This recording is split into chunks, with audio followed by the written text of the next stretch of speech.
Why does Capricorn experience time differently than other people? Most explanations are wrong. Tonight I will give you the right one, and I will give it to you through a story that the Romans told themselves about a god they could not look at directly.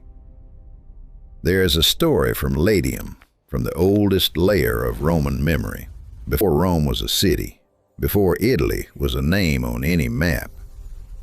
The story tells of a god who once ruled the heavens, who was the eldest of the gods, who had presided over a world before the one we now live in. His name was Saturn. He was overthrown by his own son, cast down from the celestial throne, exiled from the sky. But he did not perish. He did not fade. He came down to earth, and he landed in the marshes of central Italy, in a region the Romans called Latium, the hidden land, the place that lies in the lap of the world. He arrived as a fugitive king. He did not announce himself. He took up residence there, and he began to teach. He taught the people of Latium how to count time. He taught them how to mark seasons, how to know when to plant, when to harvest, when to wait. He taught them the use of the scythe, not as a weapon, but as the instrument that cuts only what is ready. He taught them the meaning of borders, of property, of measurement. Under his hidden rule, the people of Latium experienced what the Romans would always remember as the Golden Age. Not because everything was easy, but because everything had its place.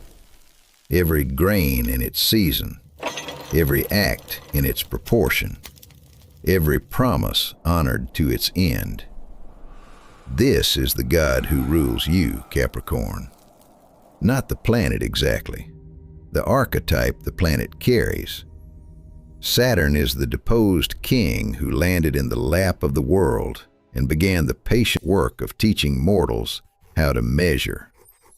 He learned the meaning of time, of weight, of form, by losing the place where these things are not yet bound. The gods on high do not need to count days. Saturn was forced into the count, and once inside it, he became its master. This is not a myth. This is your blueprint. Look at your own life through this story, and you will see yourself. You were never one of the gods on high. Whatever your circumstances of birth, whatever your family did or did not give you, there was always something in you that knew you were not in a position to be careless with time.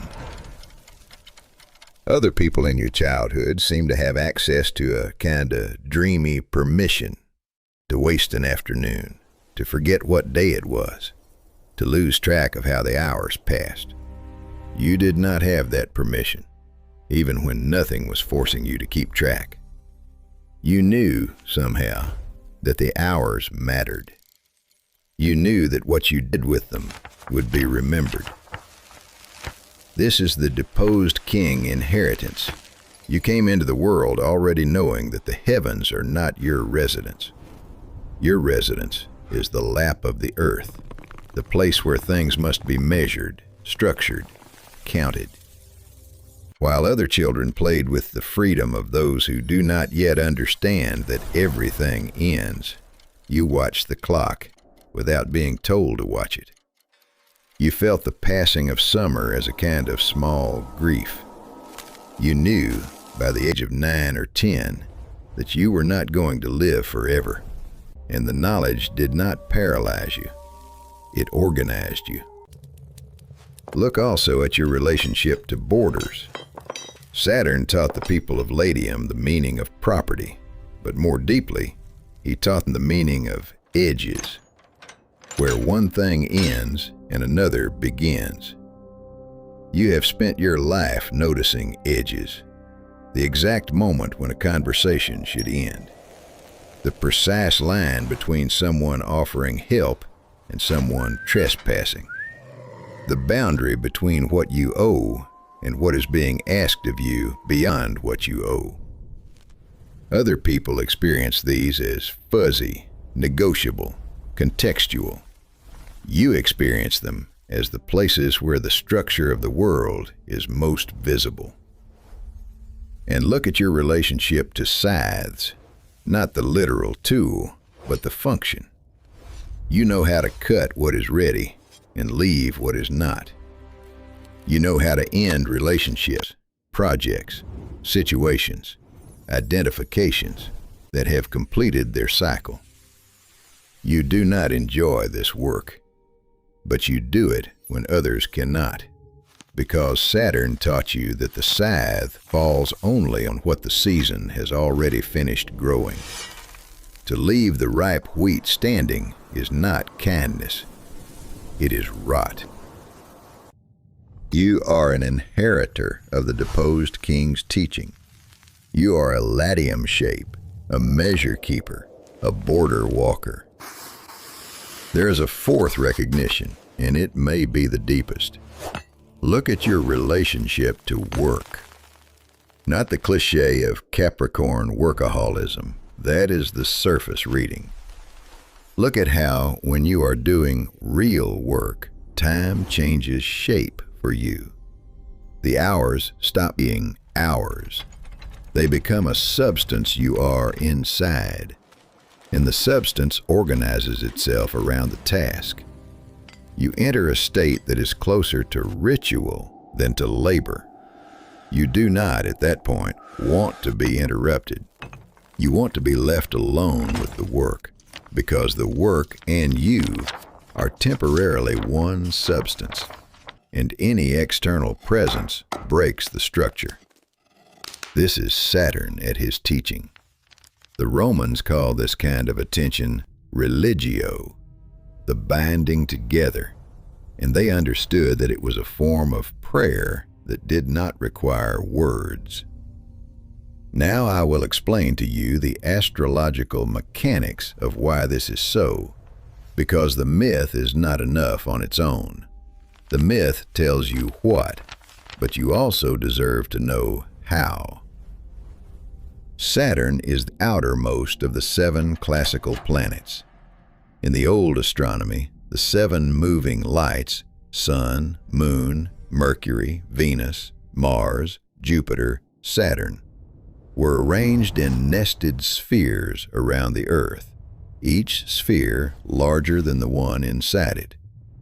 Saturn was the outermost sphere, the boundary between the world of the moving heavens and the fixed stars beyond.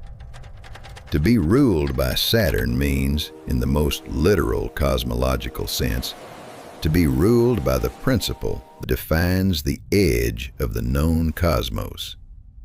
The edge, the boundary, the last sphere before the eternal. This matters because every planet rules a function in the human person. Mercury rules the speech and the moving mind. Venus rules attraction and value. Mars rules the cutting will, the active push.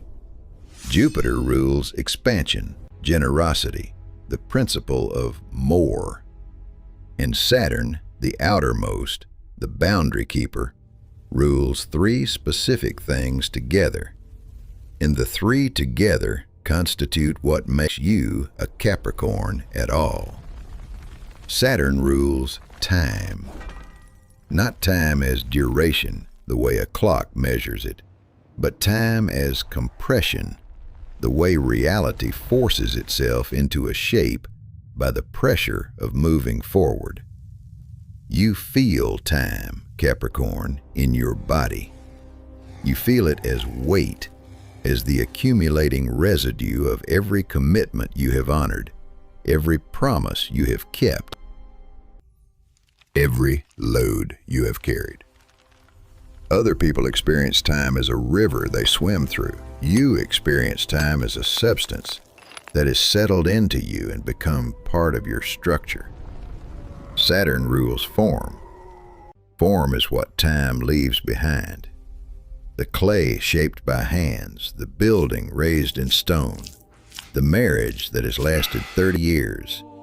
the body that has been disciplined into a particular posture by decades of work. All of these are forms, and forms are Saturn's territory. Capricorn does not, by nature, trust what has not yet taken form.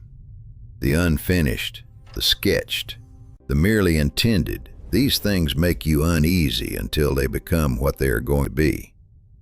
You wait for form. You serve form. You are, in your own person, a form being made.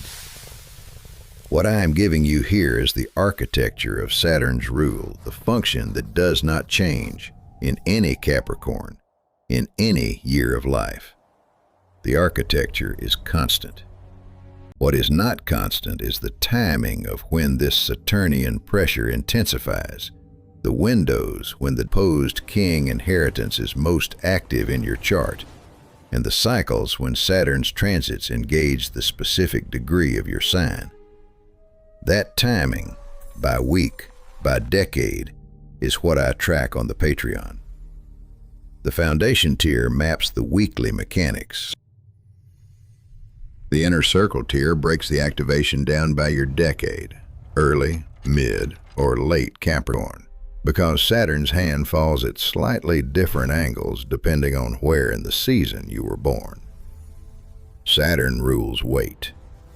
And here we arrive at the third teaching of the deposed king, the lesson that everything that has reality also has gravity, and that gravity is what distinguishes the real from the imaginary. A thought that has no weight does not enter the world. A promise that has no weight does not bind.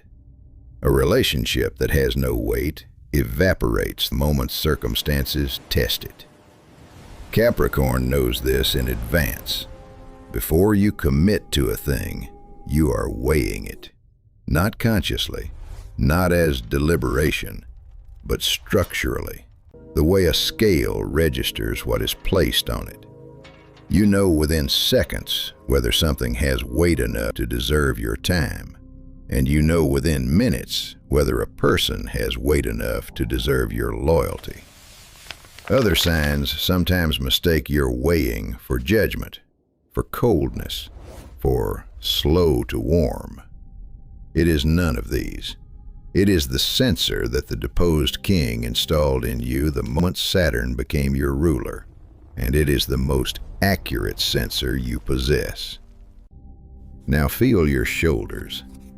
Capricorn, attend to them. Roll them once, slowly. You will notice that they do not roll easily. There is something held in the upper trapezius, in the place where the neck enters the shoulder, in the curve where the collarbone meets the spine. That place has a name in the old medicine. It is the place where Saturn lays his hand. It is the place where the weight of the rule is born in the body. The shoulders carry. Not just literally, the shoulders are the visible. But it was incomplete. The tension is not pathology. The tension is the muscle of the function staying ready. You cannot simply drop the shoulders, because the shoulders are the place where you meet your inheritance. You can soften them. You can distribute the load, but you cannot pretend they are the shoulders of someone else, of someone whose job is not to carry. The Romans called Saturn's people the people of endurance. They knew what you know. The deposed king does not weep over his lost throne. The deposed king teaches the people of the lowland how to measure their grain. You are this. You have always been this. You were this before you knew the word for it. So you walk with Saturn now, knowing what it means. You stop apologizing for your relationship to time. You stop pretending you can be casual with hours, with promises, with the count. You honor the seriousness with which you were given the world. You also stop punishing yourself for needing to measure. The measuring is not a failure of spontaneity. The measuring is the gift Saturn gave the people of Latium, and through them, to you. You walk the borders, knowing that someone has to. You hold the form, knowing that what has no form has no body, and what has no body has no being. You bear the weight, knowing that weight is the proof of reality, and the gods on high, who carry no weight, are also outside the human story. You now understand who Saturn made you to be. The Patreon shows you when Saturn's pressure most engages your specific chart, the seasons of intensification, the windows of release, the years when the deposed king walks closest to your life, the architecture you carry forever. The timing I track week by week and decade by decade. You are the deposed king's pupil. The lap of the world is your kingdom. The measure is the throne. MasterAlistair. Only Capricorn. Only depth.